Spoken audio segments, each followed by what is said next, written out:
What's up, everybody? This is Dr. Zeb, and welcome to the Rehab Christian Center Tuesday night virtual experience. I'm so grateful to be here with you tonight, and certainly hopeful and prayerful that all is going well with you and everything concerning you.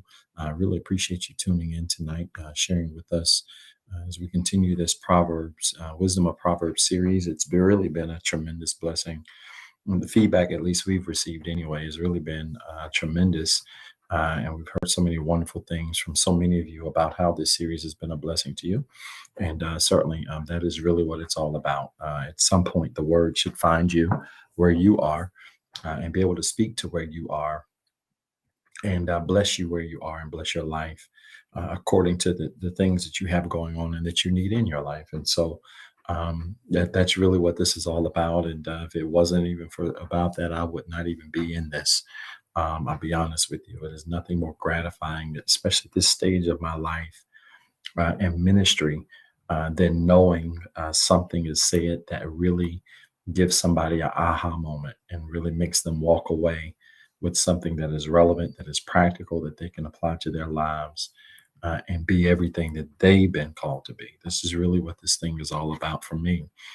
I can't speak for anybody else. And so I'm so grateful and thankful again to have you tune in with us and sharing with us on tonight. Well, we're jumping into Proverbs chapter 25 tonight. We're going to get into Proverbs chapter 25. And I'm going to be doing this out of the new or the NIV or the New International Version. Proverbs chapter 25 is where we're going to start tonight. And this is going to be good. Proverbs 25 is another good chapter. I say that every week. It's another good chapter of Proverbs.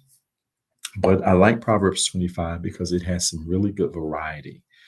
It talks about a little bit of everything from leadership to certainly how we treat people, to obviously wisdom, and some other just common sense day-to-day things we need to think about as we live our lives and engage with others, engage in certain situations. And so there's a lot of really good wisdom in this book tonight. And so, as you know, we've got tonight for part one of chapter 25. We've got Sunday for part two. And I can't believe we were able to get through all of part two Sunday. We barely made it. If you did not watch the replay, make sure you click on one of the links on any of our networks to see the replay from Sunday. It was really a blessed time. And so we're going to get through as much of Proverbs 25 tonight as we can, so that ultimately we can give you good meat and things to really think about both tonight and Sunday, and don't feel as rushed as we were on this past Sunday. Just a wonderful time. And make sure you go back and watch the replay. I want to encourage all of you to like the video and share the video now. If you have not done that already, I want you to do me that favor. I really would appreciate it. Whether you realize it or not, as you like the video or share the video, it does something to the algorithms to ensure that more people can watch the video and be impacted by this content. And so just simply hitting that like button or hitting that share button. If you're on Instagram, hit the triangle button, send this to your story. Just doing that little step will go a long ways in helping us get the word out and this message out to as many people as possible. Okay. So if you're watching on Facebook, you can find us on Facebook at the Rehab Christian Center, Instagram, the REHABexperience, and YouTube at the REHABCC. But I want to welcome all of you on all of our networks, wherever you're watching. And thank you so much for tuning in. And thank you. I see Emil and others have said good evening. Make sure you say good evening in the chat area, regardless of the network you're watching on. Say good evening. Yeah. I got the serious yawns. That's my second time. Make sure you say good evening in the chat area, regardless of the network that you're watching on. And then I want you to tag somebody. Hit that @ symbol and tag somebody and tell them to tune in and share with us on tonight.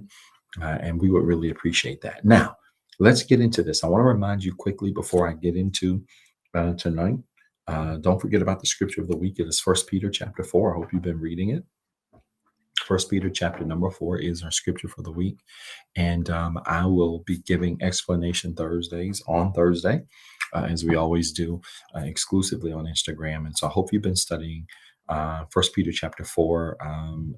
Peter as a writer was always, and really just as a person, was just incredibly candid and blunt in his style of writing. And so if you've ever written or read anything that Peter wrote, you'll see that his prose is very straightforward. He's very direct and to the point. And that's one of the things I think you would really appreciate by reading the first and second books of Peter. You would really appreciate those books because he's just a very straightforward author. And so I hope you're enjoying First Peter chapter 4 this week. And we can't wait to give you Explanation Thursdays on Thursday. All right, y'all. I want you to put in the comments quickly. Proverbs chapter 25. I need you to do this. You know how we do. We're going to take notes in the comments tonight. Proverbs chapter 25 is what I want you to do. And type that in the comments. I'm going to be coming from the NIV. And again, we're going to try to get as far as we can tonight in the next 30 minutes. I'll try to get as far as we can tonight. Again, welcome all of you that have tuned in. It's so good to see so many of you tonight starting to come on slowly but surely. It's cold on the East Coast. I don't know where. I know we've got people all over the place, but it's cold here on the East Coast. There's a cold front coming. And it's 45 degrees outside. It's supposed to get down to 30 tonight. So cold night. And I really wish I had some chili. I ain't kidding you. I was not thinking. I've been so busy and tied up the last couple of days. And really wish I would have made just some chili for today, because I was freezing today. And some chili for tomorrow. And so wherever you are, I'm certainly hopeful and prayerful that you're safe. And anytime the weather changes, I always think about those that are homeless and without. Certainly that they will be able to get the help in physical form that they need, but certainly also in spiritual form. Proverbs chapter 25. Let's get into it tonight, okay? In the NIV. And let's walk through this and let's get through as much as we can. And I want you to record notes in the comments. And hopefully you'll be as blessed as I was. Look at this. Verse 1. These are more Proverbs of Solomon, compiled by the men of Hezekiah, king of Judah. And so let me just explain this really quickly. If you read chapter 24 into chapter 25, the writer talks about how there are 30 proverbs or wise sayings. And then he starts just giving all of these different wise sayings. And so chapter 25 is really a continuation of chapter 24. All right. Look at verse 2. It is the glory of God to conceal a matter. To search out a matter is the glory of kings. All right. It is the glory of God to conceal a matter. To search out a matter is the glory of kings. One of the things that I've learned and noticed about myself as a leader is that I have this affinity to want to figure things out. And it's a blessing and a curse because sometimes when you want to figure things out, you find yourself going down this bunny hole of trying to turn over tables and cards to figure things out. But one of the things I found out about kings, and we could certainly say queens here, we could use this interchangeably and really look at the larger context of verse number 2, Proverbs 25, verse 2. Look at the larger context of verse 2 in the context of leadership, whether you're dealing with a male leader, a king, a female leader, a queen. It is the desire of kings and queens to search out things, right? They tend to not want to take things at face value. And they tend to want to look deeper into things and resolve things. And I want to say this. I want you to record this in the notes. This may bless somebody. Being a problem solver is a blessing and a curse. I want you to record this. We're talking wisdom, right? Being a problem solver is both a blessing and a curse. And I'm going to briefly explain why this is the case. Come on, put that in the comments. Being a problem solver is both a blessing and a curse. And the reason I know this from personal experience, being a problem solver is both a blessing and a curse, is because you will find yourself being so consumed by the challenges and the issues of other people that oftentimes, while you are solving everybody else's problems, you end up with a mountain of problems of your own that need to be solved, right? And this is crazy, but hear me out. The problem solver has to be careful not to be so wrapped up into meeting the needs of other people that they ignore their own needs. Okay. Are y'all hearing me? Are you hearing my heart tonight? Right? They've got to be careful not to be so wrapped up into meeting the needs and solving the problems of others that they forsake the problems that they have themselves. And that tends to be the issue of the king or the queen or the leader, right? The problem solver. So many people run to you to solve problems. And this is important. When you are a king, a queen, a leader, right? A leader of people, a leader among your peers, a leader in your family, a leader among your friends, a leader in your relationships. When you're a leader, if you're any kind of a decent person, you care about the people you're leading. Okay? Hear me out. You care about the people you're leading. But there is such a thing as caring about those you lead so much that it causes you to compromise even your own limitations.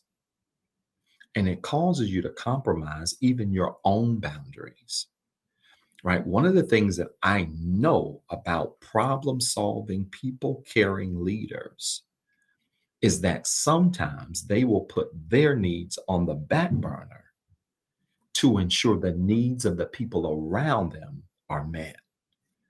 And while on the surface, that's admirable, what it ultimately does is life has a way of creating situations and circumstances where you hit your own walls, watch, and you don't even have the strength to solve your own problems because you have expended your strength solving everybody else's. Am I making sense to anybody that's tuned in tonight virtually? And so we've got to be careful that while you might have this burning desire in Proverbs 25:2, where as a king or a queen or a leader among your family, among people, a leader on your job, right? You may manage people, supervise people, run a business and have employees, whatever. While it might be admirable to want to solve things and figure things out, being a problem solver without proper boundaries will leave you in a deficit. I want y'all to record that. Being a problem solver without proper boundaries will leave you in a deficit. Am I teaching to anybody tonight? Record it, put it in the comments. You're going to be the smartest person at the water cooler all week long. Being a problem solver without proper boundaries will leave you in a deficit, which means it might be our glory or our honor or our privilege or our desire to want to solve problems and help people and fix people. But the reality is you've got to get to a place where you realize that fixing people should never compromise who you are. Am I teaching to anybody here? Your attempt to fix people and help people should never compromise who you are. And here's the clearest example I can give you. When I say compromise, some people hear that and you might take that negative. I don't mean that in a negative way. Let's look at this in the context of a lifeguard. Talk to a lifeguard. I know a few lifeguards, and they will tell you this, especially in an ocean context, probably more in an ocean context than a pool context, a swimming pool context. In an ocean context, a lifeguard doesn't just run out and dive all into the water. A lifeguard will go as far as they can, but lifeguards have been trained to swim with rafts and life jackets, because lifeguards will tell you that their goal is to rescue, watch, not to drown with the person they trying to save. I don't know if anybody's tuned in tonight. I feel like I'm talking in a hole. If you hear, say something, fill it up with a heart. Let me know this is making sense. And so many times, so many of you have attempted to solve people's problems. And while you were solving their problems, because the water was so deep, you ended up drowning yourself, not realizing that as a king, as a leader, as a as a problem solver, as a gifted fixer, your job is to make sure that you and the person you're helping survives. It is not to make sure that they survive and you die while you're trying to make sure they survive. And so this happens when we attempt to solve problems without proper boundaries. And so I think, right. I like that. So good to see you, my friend. Put your oxygen mask on first, right? We hear this in airplane settings, right? It's this idea that while verse 2 of Proverbs is so admirable, it's the glory of kings to search out a matter. And I've heard this taught before, and people say, yeah, the kings, we want to figure everything out. That's great. Y'all, let me tell you what maturity has taught me and life has taught me. Y'all, believe it or not, while it's admirable to figure everything out, there's some things that's better off that you don't know. Come on, y'all. There are some things in life that, believe it or not, it's better off that you never figure out. And this is for all of you folks that like to dig and prod and prod. I bet if I went through some of your Facebook and Instagram search bars, you got all kinds of names in there of folks you don't even know that you heard some tea on, and you went to Instagram, social media, and you start typing their name. I bet some of your search bars have all kinds of names filled in it. But let me tell you something. You reach a place of life and spiritual maturity where, believe it or not, the less you know, the better off you are. I know y'all don't believe that. That makes zero sense. Doc Zed, I got to know it all. I can't rest till I know. Let me tell you something. There's a place called peace and rest where you find rest when you don't know what you don't know, and you just learn to control what you do know. This is making sense to anybody besides me tonight? Okay. So let's not get caught up in the how admirable verse 2 is. Yes, it's the glory. I love solving people's problems. I ain't gonna lie. It's gonna sound bad, but in many ways, it's very intoxicating for people to come and have an issue and they ain't been able to solve it and been able to crack it, and you be able to come up with some solutions that brings them life. That does something to me. And I enjoy it. I ain't gonna front. I really enjoy that. But I've learned over the last couple of years, especially, that sometimes you got to go as far as you can and go as far as you can with proper boundaries and don't exceed them, so that in the process of solving things, you don't end up overextending yourself at the expense of saving others. Does that make sense, y'all? All right, look at this. Verse 3. I spent way too much time there. I see some of y'all think I'm yelling at y'all. But this is good. Verse 3, Proverbs 25, verse 3, NIV. All right. Y'all follow along with me. As the heavens are high and the earth is deep, so the hearts of kings are unsearchable. Again, let's continue with verse number 2, right? That what Solomon is saying here is that when it comes to people who are in leadership or in authority, just as the heavens are high and the earth is wide, understanding the depths of their heart is almost impossible, right? And the best way I can really summarize this without getting too deep, I told you tonight chapter 25 has so many lessons in it, from leadership to wisdom to relationship to how you treat your neighbors, just everything. But one of the things I want to lift out of here, this is a great leadership lesson, and that's this. When you are not in the shoes of a leader, it is sometimes easy to diagnose a problem. I want y'all to record that. When you're not in the shoes of a leader, this can be in any context, not just church, work, your family, whatever capacity in which you're not leading and you are being led. You could be an employee, whatever. When you are not in the seat or the shoes of a leader, sometimes, real talk, sometimes it's difficult to ascertain everything that he or she are having to deal with.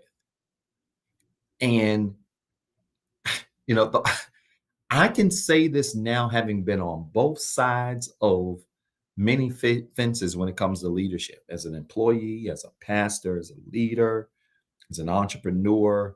Let me tell you something. Things always look a certain way on one side of the desk, but the view changes when you lead. The altitude gets a little bit higher and the air gets a little bit thinner when you lead. I was telling my employees as we were laughing and talking about something, it was Friday of last week, and I was sharing with them. People want to make supervisor money, but people don't want to make supervisor decisions, right? In a perfect world, you could ask God to create a job for you where you make the money your boss makes, but you don't have to make the decisions that your boss makes. And that just ain't gonna happen, right? The altitude gets higher and the air gets thinner. The air gets thinner the higher you go as a leader, right? The higher you go. And so I want to lift this to all of you. Make sure that you don't underestimate the challenges of people who are in position to lead others, right? Everybody want to be the president, right? Until you become the president and you got all these decisions to make. We had a president of a Fortune 100 company on our campus last week before last. And he took over the company 6 months before COVID. A Fortune 1 company, I won't name the company. And we had a fireside chat with him and some student leaders. And they asked, one of the students asked a very interesting question. And the student said, "Hey, I know you make great money. You make a great living. You travel to all of these countries. you know, you got, literally, resources at your fingertip. Have you ever regretted being a CEO?" And that question really hit me here because I was listening. And I was like, I want to hear this because I know what my answer is. And I'm going to give you my answer in a second. He said, "Have you ever regretted being a CEO?" And the guy shockingly opened his mouth and said, "I love being a CEO. I love being a president. The part of my job that I don't like is that while they pay me all of this money, there are things in this job that I got to do that I sometimes don't want to do." And I could really relate to that, but I'll take it a step further. While he said he liked the job, let me be transparent. There's some days where I don't like being the boss. All right. There are some days I don't like being the boss. There's some days I don't like making decisions. There's some days I wish I could just go to sleep and the decision would just make itself. I'm being honest. There are some days where I would just rather something be broke than to try to fix it. I'm just being transparent. It's a knock, it's a blessing and a curse. I get criticized for being that, but that's all I can be. There's some days I don't want to solve folks' problems. I don't want to solve an organization's problems. I don't want to solve my department's problems. I don't want to solve rehab's problems, right? And some days, and these are the days where you remember, right? Right. And let me give you all an example that maybe may make more sense and may be more relevant, right? Most of you are probably living on your own. Think about how it was when you lived with your parents. Remember when you lived with your parents and something was broke or the light was broke or there was a leak in the ceiling? or the food pantry was running low. As a kid, that wasn't your problem. In fact, you were so oblivious to the problem as a kid that you had the audacity to ask your folks where the snacks at. why, why don't we have snacks in the cabinet, mama? Uh, Daddy, what happened to all the Cheetos? Right? Because as a kid, you're oblivious to the fact that somebody's got to solve the problems in the house, and it ain't even you. And because it's not you, it ceases to be a problem for you. But the tides change. Then you grow up. Then you get your own place. Then you have to pay your own bills. Then if there's a leak in your ceiling, you got to fix it. And then don't even add there, you get married. You got another person there.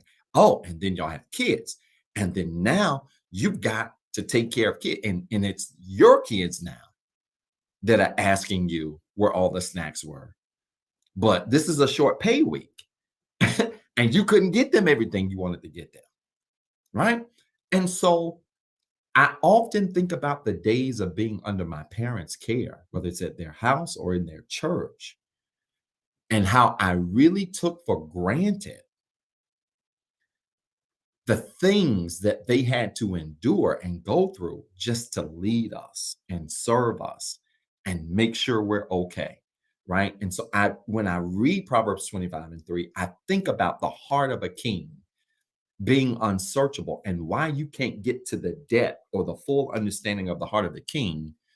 And it's frankly because you don't know everything that your leaders, whether it's in a workplace, a church place, relationships in your house, you don't really know the depths of the things they have to experience just to cover and keep a house. It always looks easier from the sideline, right? You know, when I was with my dad and stuff would happen, I'd be like, well, Daddy, why don't you just do that? You know, just do this and it'll all go away. Oh man. Oh, Daddy, just move this person and it'll all go away. Until then, you become the king. Or ladies, until you then become the queen. And all of a sudden, you discover the nuances and the complexities that are sometimes involved with just a basic decision. What seems to be a simple, straightforward decision to so many, to the king and a queen, is a complex one because they have to address all the nuances that it takes to make a decision. So don't minimize the depths of the heart of a leader, right? In any capacity or space. This is bigger than church talk. This is corporate talk, entrepreneur talk, work talk, family talk. Don't minimize the depths of the heart of the leader because sometimes, and I can go a step, let me go one step further here. It's 7:40, y'all, and I got to wrap up in 20 minutes. But let me go one step further here. Can I help y'all? I'm going to tell on myself, and I'm going to be transparent and share this on myself. And, you know, I hope y'all don't judge me, but if y'all do, then kick rocks. Can I say this? Because of the many nuances and layers of a leader, a king, a queen, a leader in any capacity, church, work, family, friendships, whatever capacity, that you may be leading, because of the depths of the nuances of the ways that you have to lead. Let me tell you something else that I've discovered. This is also something that makes kings, queens, leaders, whatever labels you want to put on it, that makes them very unpredictable and sometimes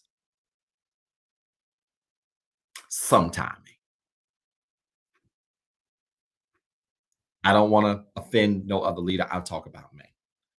Sometimey or moody. That's the better word. Moody.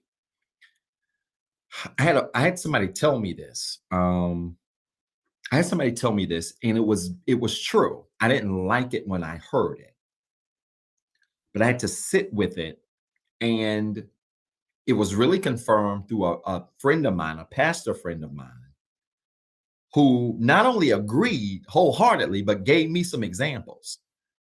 Leaders can be very moody because the complexities of the problems they solve, and because they do care, most of them that are genuine leaders do care about the well-being of people.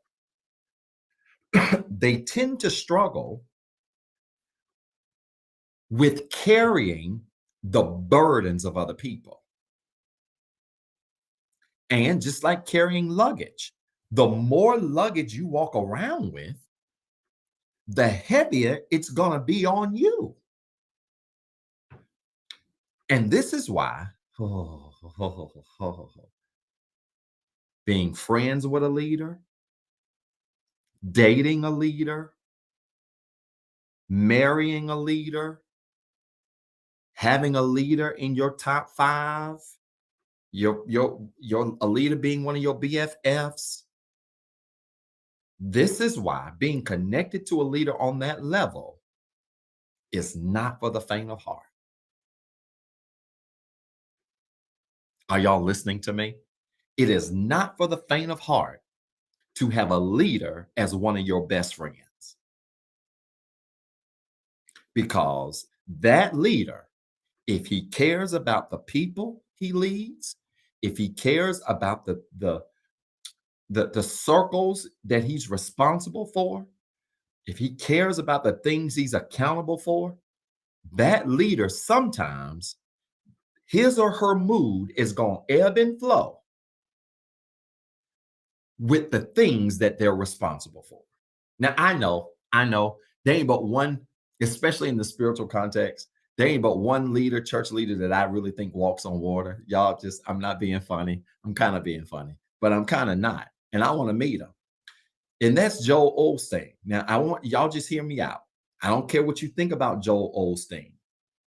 I know people who have met him who said that there is literally like a energy field around this dude, that when he walks in a room, you feel his presence, because he is genuinely one of the most nice people you will ever meet ever.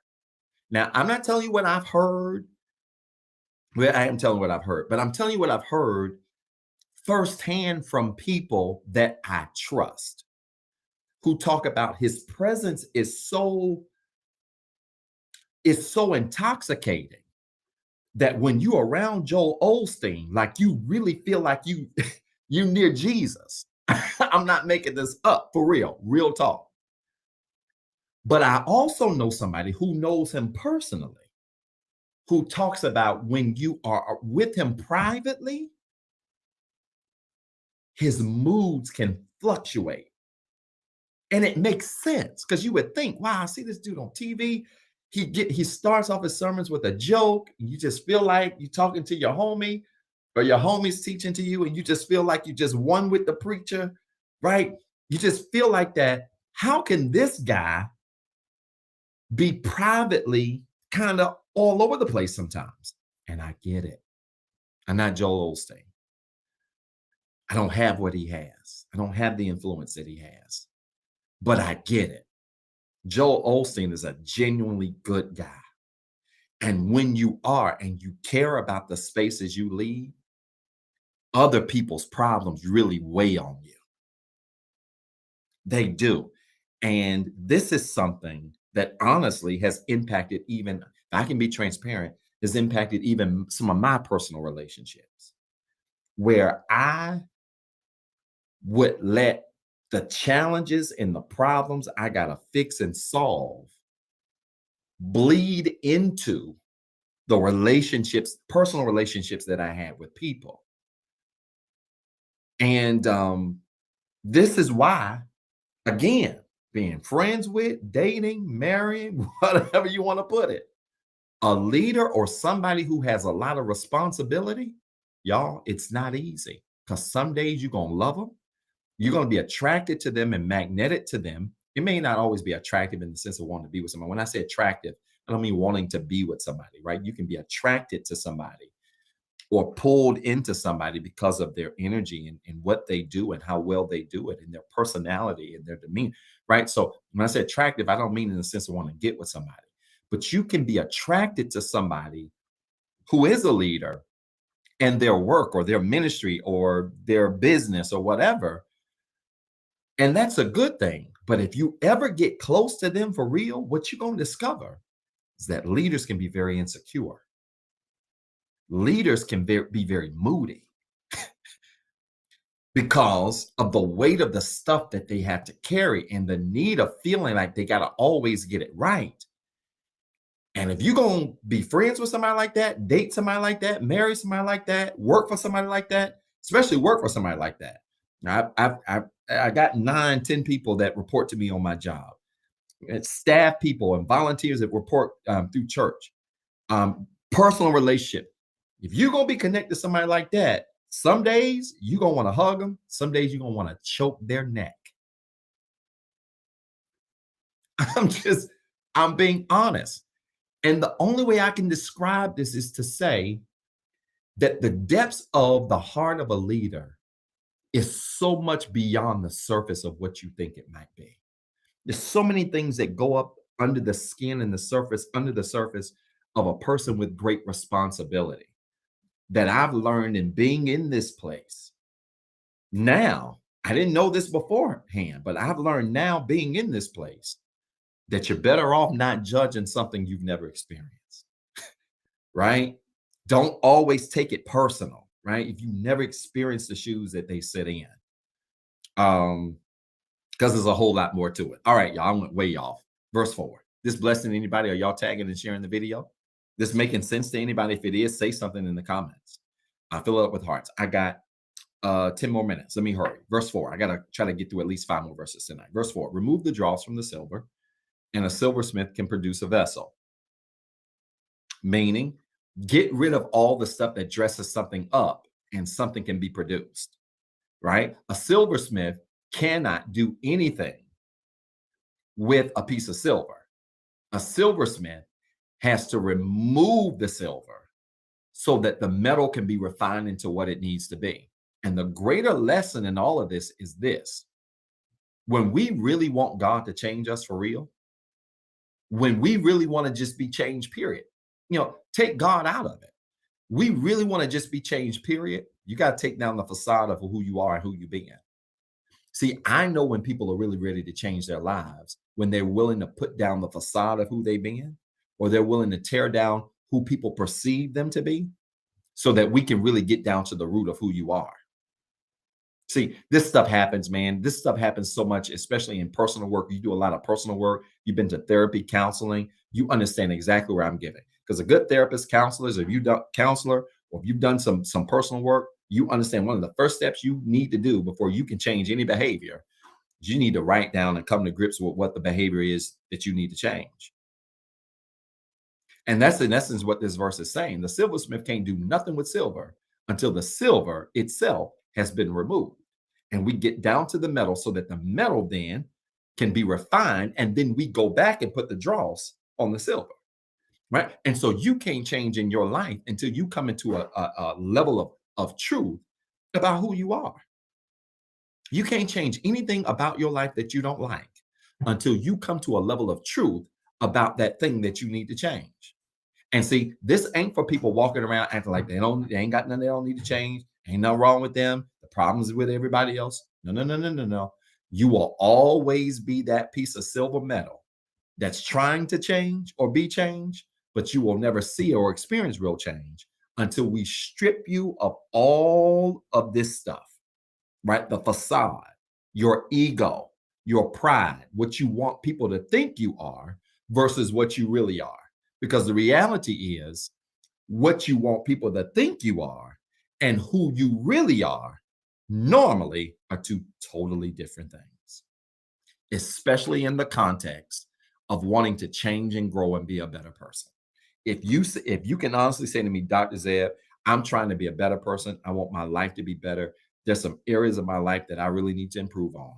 Then you are in essence admitting that who you are and who people perceive you to be are not the same thing. And that's okay. I'm not criticizing you. That's okay, because your ability to willingly make that declaration and admit that is really the first step necessary to change. It's the first step necessary to change. Look at this. Verse 5. I got to hurry.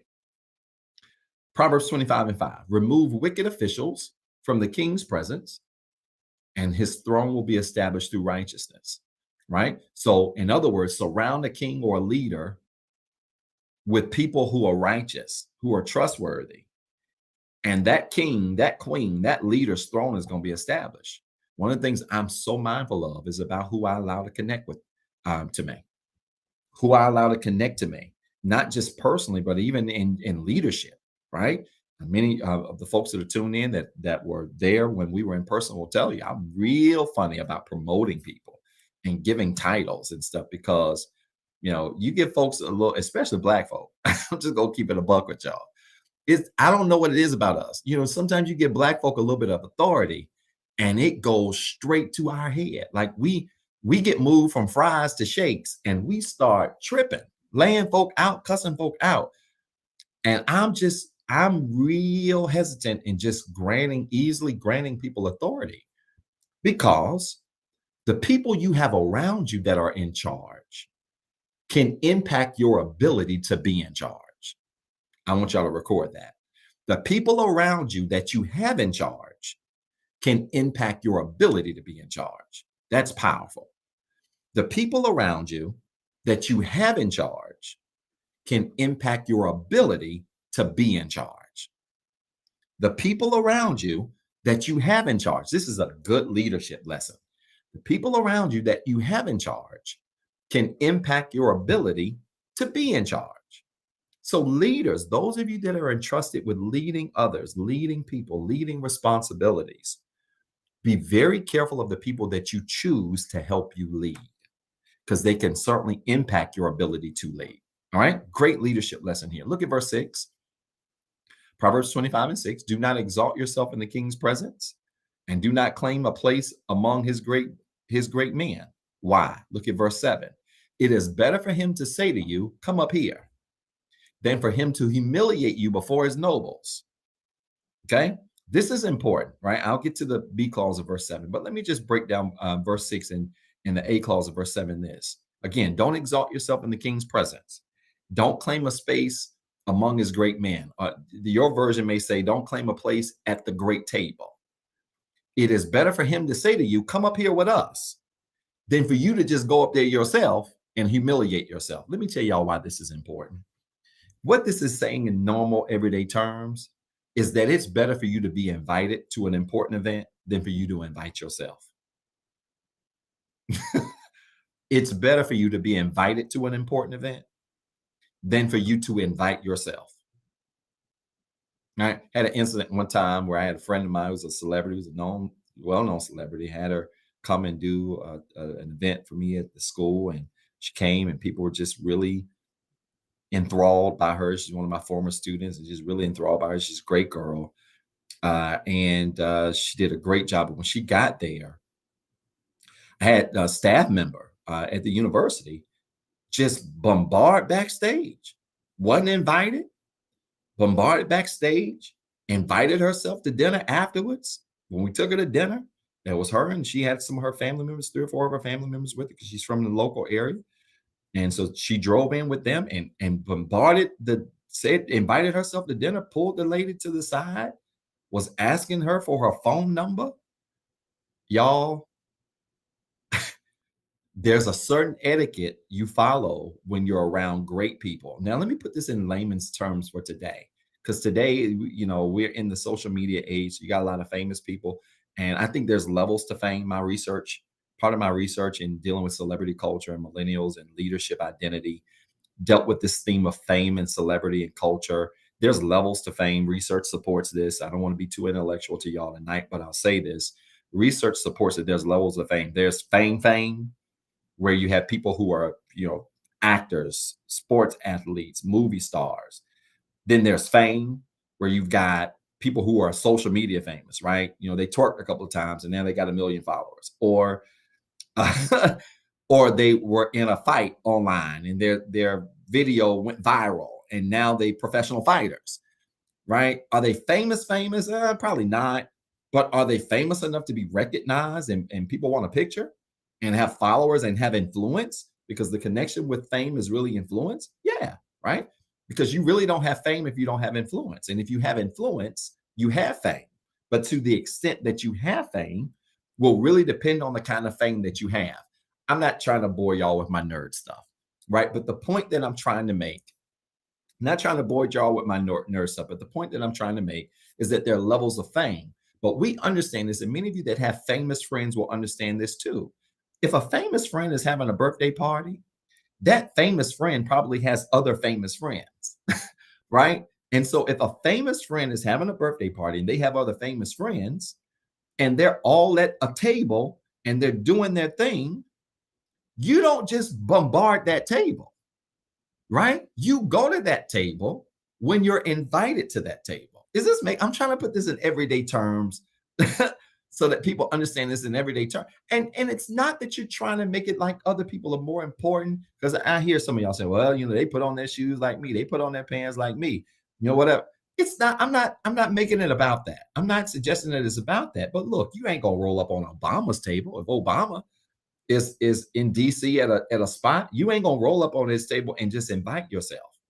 You get to his table how? If he invites you, right? And there's a certain etiquette and decorum we ought to have when it comes to being around people or in spaces where there's great influence and authority, right? There's a certain decorum you ought to have. And I think that's an etiquette that we should all carry. It is. It's a respectful. I've got famous friends, and they'll tell you, while it's exciting for you, sometimes they just want to go somewhere and not be bothered, right? It's the whole cheer song, right? Sometimes you want to go where everybody knows your name, or nobody knows your name, and I get that. So there's a certain etiquette and decorum we should all follow, so that we don't be embarrassed or humiliated before others. All right. Let me read this last proverb and then I'm going to wrap it up. All right. Look at the B clause of verse 7. Is this blessing anybody? Really quickly. Proverbs 25, the B clause of 7, verse 8 and 9. Look at this. What you have seen with your eyes, do not bring, verse number 8, hastily to court. For what will you do in the end if your neighbor puts you to shame? Look at verse 9. If you take your neighbor to court, do not betray another's confidence, or the one who hears it may shame you, and the charge against you will stand. I don't have time to break this down as much as I want to, but let me just say this. What is in essence saying is, y'all stop being quick to sue people. Y'all remember when the judge shows were really hot? Judge Judy, which is my girl. I love Mother Brenda, but Mother Brenda doesn't even know this. Judge Judy is Rehab's first church mother.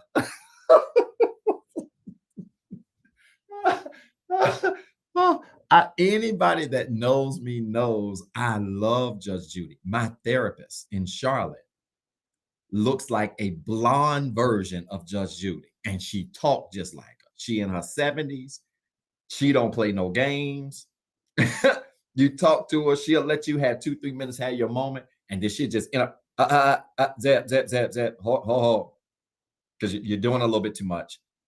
Let's just deal with one issue at a time. First time she did that, I was like, oh, but then I loved it, right? Remember when the judge shows were hot? Judge Judy and Judge Million and Judge Joe, what is it? Judge Joe Clark, Joe something, Judge Joe, I think it is. The old school guy, he's dead now, that actually started the People's Court. It was a man. I can't remember his name. It ain't coming to me right now. That was on when I was a little kid. The judge shows used to be hot. Why? Because we live in a society where people are quick to run the court. Rather than pull you to the side and try to solve problems together, people will run to court and try to get a couple of dollars out of you, right?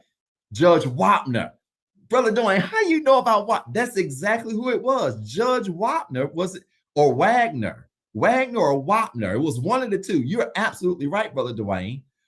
Was the guy. He started these court shows when many of us were kids, or before some of us were even born. But those shows really ramped up because our society and the way we see problem solving has really changed. People would rather take you to court than just call you and say, look, let's just work this out, right? You know, you hit my car, you bagged into it. It's just a little fender bender. Ain't no need of us calling the cops. Let's just, let me go get some quotes. And if you're willing to pay for it, we just handle it outside and we just deal with it that way. That way, my insurance don't go up. Your insurance don't go up.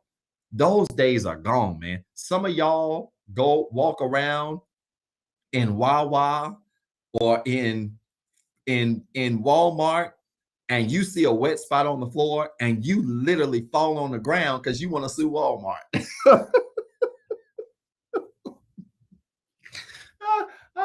I got friends that I don't even like to go to stores with because they will literally try to act like they want to slip and fall just to get a paycheck.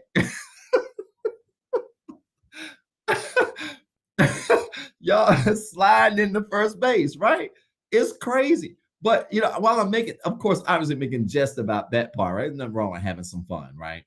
Right, having fun. They're just having fun. But you get my point, right? Don't be so quick to take people to court. You try as best as possible to work things out outside of a system. This is if somebody's wronged you. This is through even maybe more personal matters. If you have to, do divorces or things like that, I think there's a place where you can be where people are mature enough not to get the judicial system involved in your affairs. Now, I talk to a lot of single parents about this, mothers and single fathers. As much as you possibly can, try to work out your custody and child support issues outside the court system. Now, I know you're right. My neck, my and my back, right? All of that, right? I know there's some times where you might not be able to work it out outside of a court system. You might have a party that is not an adult, right? And not trying to do things the right way. But as much as you possibly can, try to handle it outside of the system. Why?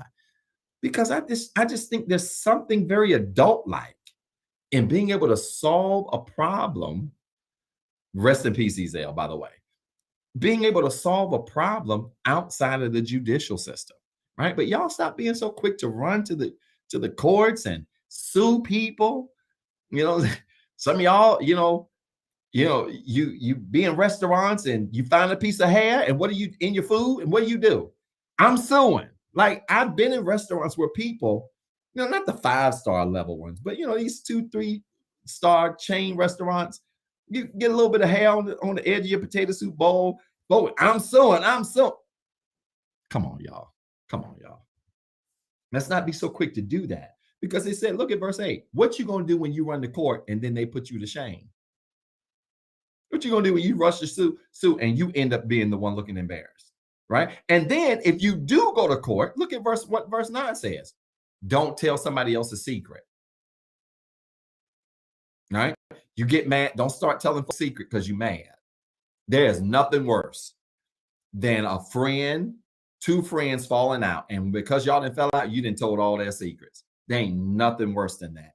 Look, if they were good enough for you to keep the secret when y'all were together or friends or partners or whatever, they're good enough to keep the secret when y'all stop being friends. There's nothing worse than that. It's nothing worse than that. Okay? This bless anybody? I'll start at verse number 11. Sunday. This bless anybody, y'all? I'm way out of time. Does this bless anybody tonight? I love Proverbs. And Proverbs 25 is an interesting chapter. As you can see, it's got advice all over the spectrum. And we will pick up with verse number 11. I feel pretty good because we almost got half the chapter done. So I got further this Tuesday than I did last Tuesday. So hopefully it'll be easier for me to finish up this Sunday. But if this bless you, I want you to fill it up with hearts and let me know it did. Listen, type in your prayer request quickly. If you got a prayer request tonight, I want you to type it in the comments really quickly. I want to pray with you. I am up every morning, 4:28 every morning. I get up and I'm praying over your requests. And tomorrow will be no exception. I'll be up bright and early tomorrow to pray over the thing that you need. And so I want you to type in your prayer request in the comments tonight. If you've got a prayer request that you cannot publicly share, that you don't want anybody to see live or on the replay, you can email your prayer request to info@rehabcc.org. That's info@rehabcc.org. You can email your prayer request there and put in the subject line prayer request, and your request will come right to us, our personal email address, and we'll make sure that we acknowledge that and respond to you to let you know we've received it and that we are praying. All right, so once you do that, you can email your prayer request to info@rehabcc.org. I'm starting to see some prayer requests being typed in the comments and in the chat area now, and that's a great thing. But I want you to know that I'm praying for you. I'm rooting for you. And pray for everything concerning you, that God would continue to bless you in a special way. Listen, after you type in your prayer request, I want you to connect your hands like this as a sign of symbol of faith. Well, I want us to touch and agree really quickly. I want to pray with you right where you are, that God might continue to bless you and touch your life in a special way. Let's pray. Father, in Jesus' name, thank you tonight for your word, and thank you for this time of sharing and teaching that you've given us. It is my prayer, God, my personal prayer, that something was said that has encouraged somebody, that has inspired somebody to literally become the best version of them that they can. It is my prayer, God, that all of us found some wisdom in tonight's word, the kind of wisdom that we can apply to our lives, so that we can live the best lives that we can live. God, for every prayer request that has been typed in our broadcast, that has been emailed to our inbox, even those prayer requests that are deep in the hearts of people and they don't have the strength to type them, we lift those requests up to you right now and ask now, God, that you would answer the prayers of your people as only you can. Make ways, open doors, meet needs, grant hearts' desires, fix situations, solve problems as only you can. And God, then teach us to be able to trust you while we wait on you, while we wait on the manifestation of everything we prayed for. We wait on the manifestation of everything we've trusted for. We wait on the manifestation of everything that we've hoped for. Teach us, God, to be able to trust you while we wait and to be of good courage, knowing that if we wait with the right attitude, you're going to strengthen us in the process. God, I even lift up the needs of those people tonight that are struggling with anxiety, depression, sicknesses, financial challenges, family challenges, relationship challenges. God, we lift those things up to you tonight, God, and ask now that you would strengthen their heart, that you would even in this grant them their heart's desire, but give them the courage to wait on you. God, knowing that you fix all things in due time, help us, God, to trust you while we wait on you. God, it's this and all things that we do ask, pray, and proclaim in Jesus' name. Amen. Do me a favor. If you prayed that prayer of faith, I want you to type in the comments quickly. It is so. Hurry, do this. It is so. It is so. Every time you say amen, you're saying it is so. Every time you say amen, you're saying it is done. I want you to type that in the comments really quickly. It is so. It is so. God's going to answer your prayer. God's going to make ways. He's going to open doors and meet needs for you as only he can. Listen, really quickly, 20 seconds. I want to challenge you to give. If this message, this ministry has been a blessing to you tonight, I want to challenge you to give. You can give via CashApp, $REHABCCGIVE. You can give through our website, www.rehabcc.org, and simply choose online giving. Or you can text REHABWORKS to 336-642-3210. That's REHABWORKS to 336-642-3210. Again, the three ways you can give via Cash App, $REHABCCGIVE. That's $REHABCCGIVE. You can give through our website, www.rehabcc.org, and simply choose online giving. Or you can text REHABWORKS to 336-642-3210. That's 336-642-3210. And you can give either one of those three ways, and we know God will bless you in a tremendous way. Listen, I appreciate all of you. Thank you so much, Mother Doris, and all of you for all of your well wishes this month. It really means a lot to me. And it's certainly an honor to serve you, even in this virtual capacity. It's an honor to serve you and to be able to provide to you what it is that you need spiritually. Do me a favor. I want you to like this video, share this video, and then make plans to join us this Sunday for part 2, 9:08 a.m. Eastern Standard Time, for part 2 of Proverbs chapter 25. Would you do that? We know it's going to be a blessing to you, and I want you to make plans to meet us this coming Sunday for part 2 of Proverbs chapter 25. Share this video with all of your friends and family members, and then make plans to join us then. Listen, y'all, I love y'all. I'm praying for you. I'm rooting for you. I want you to have a fantastic week. And if nothing fails, we will see you this Sunday at 9:08 a.m. Eastern Standard Time. I love you. I'm praying for you. Peace and blessings. Have a fantastic week. For watching the Rehab Christian Center live experience.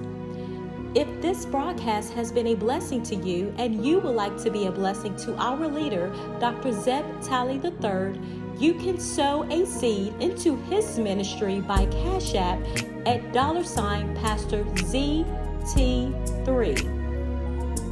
It is our prayer that this message of hope encourage, enlighten, and empower you to be better. Please tune in Sunday at 9:08 a.m. for our Sunday morning experience. And as always, be blessed and have a wonderful